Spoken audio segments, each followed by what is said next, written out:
beberapa kisah pengusaha sukses di dunia. Tapi tahukah pemirsa bahwa ternyata untuk meraih kesuksesan tidak harus dengan uang yang besar. Dibutuhkan tekad kuat, kemauan untuk maju, usaha tak kenal lelah, disertai dengan ide-ide sederhana dan inovatif. Plus doa kepada Tuhan, niscaya seseorang bisa meraih kesuksesan. Dan kali ini, On The Spot akan merangkum beberapa kisah mereka dalam orang-orang sederhana yang sukses.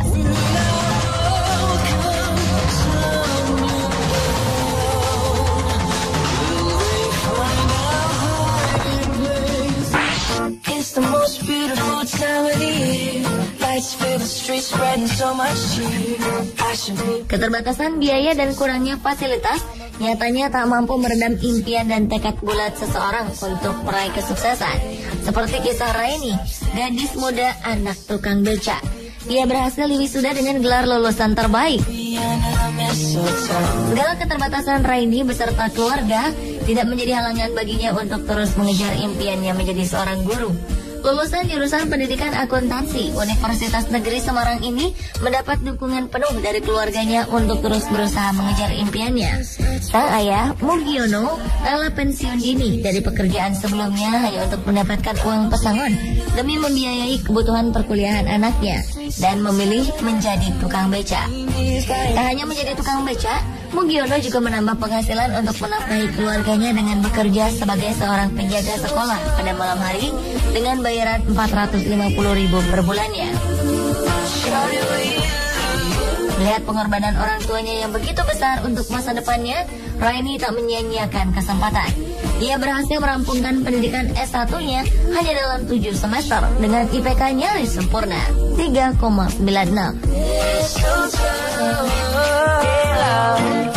The wise men follow the star, the way I follow my heart, and they led me to a hit the drink, take a look, watch the past go up and smoke. Di Sidoarjo, Jawa Timur, Iwayan Dendra sudah puluhan tahun hidup serba kekurangan. Namun semua ini tak membuatnya patah semangat. Latar belakang keluarga tidak mampu menjadikannya seorang pekerja keras. Dengan sifat mandiri, kreatif dan suka berinovasi, serta tekad bulat dan tanpa mengenal rasa malu, Dendra memilih menjalani profesi sebagai pemulung. Putra pertama dari 3 bersaudara pasangan almarhum Inengas Sateng dan Ninyoman Teke ini akhirnya berkecimpung di dunia barang bekas.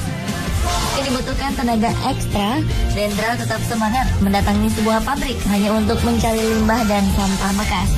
Namun siapa sangka usahanya ini membawa dirinya menjadi seorang pemulung sukses dan mampu mengumpulkan keuntungan hingga puluhan juta rupiah per minggunya. Bapak 5 anak ini tak merasa malu akan pekerjaan yang mengharuskan dirinya berkecimpung dengan sampah dan barang bekas. Tidak hanya itu, ia juga sukses menjadi anggota legislatif di Sidoarjo, menjabat sebagai ketua DPC sebuah partai dan juga sebagai koordinator pemulung di Sidoarjo.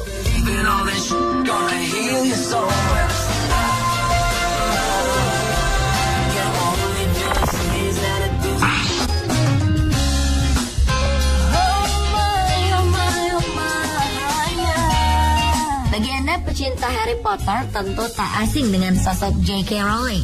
Perempuan kelahiran Inggris ini hanyalah gadis biasa yang menemukan kecintaannya pada bidang menulis, khususnya cerita-cerita fantasi. Hingga pada Desember 1990, Rowling harus merelakan ibunya dipanggil oleh Yang Kuasa. Sejak saat itu ia pindah ke Porto, Portugal untuk mengajar bahasa Inggris. Hidup yang ia jalani tidaklah istimewa. Rowling hanya menghabiskan waktunya untuk menulis novel di kafe-kafe. Rowling muda bahkan sempat didiagnosis menderita depresi klinis dan sering mencoba untuk bunuh diri lantaran kisah asmaranya yang kandas. Dan dengan perpaduan bakat dan tekad, ia mampu untuk melewati semua tekanan yang ia alami. Kini berkat kesuksesan novel-novelnya, ia hidup sejahtera. Siapa sangka berawal dari kecintaannya dalam menulis, mampu membuat Rowling menjadi kaya raya. Kini hartanya mencapai 1,1 miliar dolar atau sekitar 13 triliun rupiah dan telah mampu menjual lebih dari 400 juta buku. Oh yeah,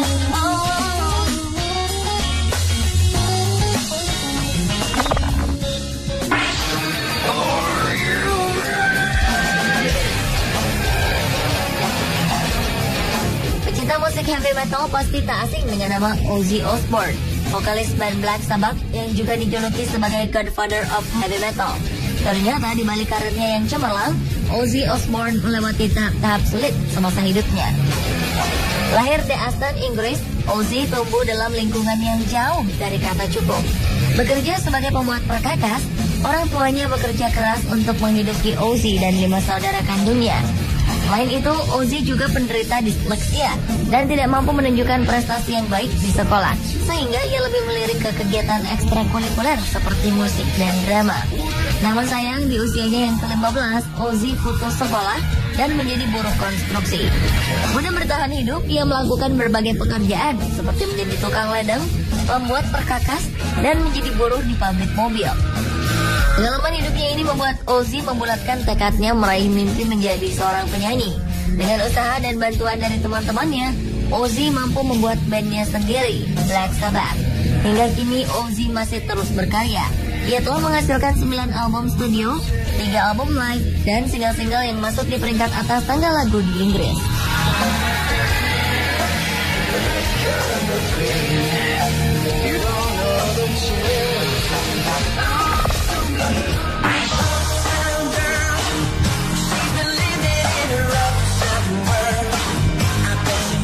Anda bertemu dengan kata tip X.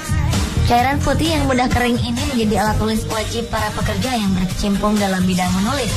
Alat ini mempermudah pekerjaan Anda tanpa harus mengetik atau menulis ulang saat Anda melakukan kesalahan. Gagasan awal munculnya tip X ini berawal dari seorang perempuan bernama Betty Graham yang bekerja sebagai sekretaris. Pada 1951, Betty bertugas mengetik dokumen-dokumen penting dengan menggunakan mesin tik. Tak jarang Betty melakukan kesalahan dalam mengetik yang mengharuskannya mengulang semuanya dari awal. Hingga pada suatu hari, Betty mengusung ide brilian dengan meramu cat putih dan kuas kecil. Betty mengoleskan cat ramuannya ini setiap kali ia melakukan kesalahan. Dan cat putih dengan kuas kecil yang ia beri nama Mistake Out ini sangat disukai teman-temannya. Ilmuannya ini membuatnya mendapat dorongan dari para kerabat. Akhirnya Betty memutuskan untuk mendirikan usahanya sendiri dengan membangun sebuah pabrik Mistake Out. Pada 1972, usahanya mampu menjual setidaknya 5 juta botol Mistake Out setiap tahunnya. Dan menurut data, ketika Betty meninggal pada 1980, kekayaannya mencapai 475 juta dolar atau sekitar 5,6 triliun rupiah. Wow, siapa sangka kalau ide kecil itu bisa membuatnya kaya.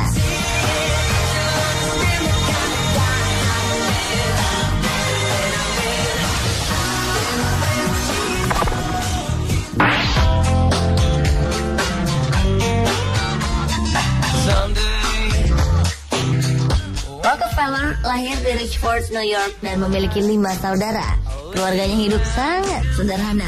Ayahnya adalah seorang pedagang keliling. Rockefeller kecil sering berjualan permen, bahkan menjadi pembantu di rumah para tetangganya. Setelah lulus dari bangku sekolah, Rockefeller mendapat pekerjaan di perpustakaan dengan penghasilan hanya $50 per 3 bulan atau hanya sekitar Rp600.000 pada saat itu. Di usianya yang masih sangat muda, Rockefeller merupakan pekerja keras. Ia selalu berpikir matang-matang sebelum bertindak. Setelah beberapa kali bekerja serabutan, ia akhirnya memiliki pekerjaan tetap sebagai asisten penjaga toko. Dan dengan tekad kuat untuk maju, ia memilih untuk mendirikan usaha bersama temannya, Maurice B. Clark. Keduanya membangun usaha kilang minyak yang dikerjakan secara manual bersama-sama dengan 2 karyawannya. Dari hasil pendapatannya, Rockefeller mampu membeli perusahaan Clark Brothers dan menamainya Rockefeller and Andrews. Terus-menerus menekuni bisnis yang ia bangun dari dasar, kini Rockefeller mampu mendirikan perusahaan Standard Oil dan menjadi miliarder pertama di dunia.